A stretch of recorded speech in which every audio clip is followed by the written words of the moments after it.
আজি আমাৰ বিহুৰ লাই খুঁটাৰ যিটো অনুষ্ঠান, এই অনুষ্ঠানটোৰ কাৰণে আমি নিমন্ত্ৰণ জনাই আনিছিলোঁ বিমান দেৱক, আৰু এই অনুষ্ঠানটোৰ আৰম্ভণিতেই তেওঁক এখন প্ৰণাম গামোচাৰে আদৰি জনাবৰ কাৰণে অনুৰোধ জনাইছোঁ। আমাৰ এক কাৰ্যকৰী সভাপতি ষ্টুডেণ্ট বৈশ্য দেৱক।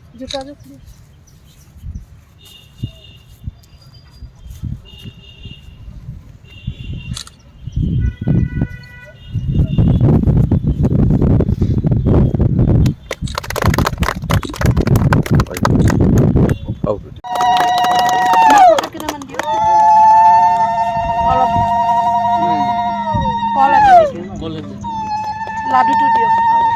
কিবা আছে নেকি? ইফালে নাথাকিব বেছি।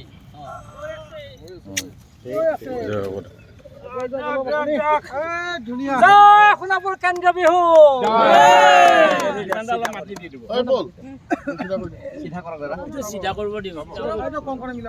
আমাৰ আজি লাই খুঁটা স্থাপন আৰু অস্থায়ী কাৰ্যালয় মুকলি কৰা হ'ল। ঠিক তেনেকৈ আমি 1 বহাগৰ দিনাখন আমাৰ বিহু পতাকা উত্তোলন, তাৰপিছতে শোভাযাত্ৰা, সাংস্কৃতিক শোভাযাত্ৰা, তাৰপিছত বৃক্ষৰোপণ, স্মৃতি তৰ্পণ আদিৰ লগতে বিভিন্ন খেল ধেমালি তথা সাহিত্য প্ৰতিযোগিতা, তাৰ উপৰিও বিভিন্ন সাংস্কৃতিক গোষ্ঠীৰ দ্বাৰা নৃত্য পৰিৱেশন, আৰু 2 বহাগৰ দিনাখন আমাৰ বিশেষ আকৰ্ষণ বিপিন চাওডাঙৰ গীতৰ শৰাই আছে, আৰু 3 বহাগত মুকলি বিহু অনুষ্ঠানেৰে আমাৰ বিহুৰ সামৰণি পৰিব।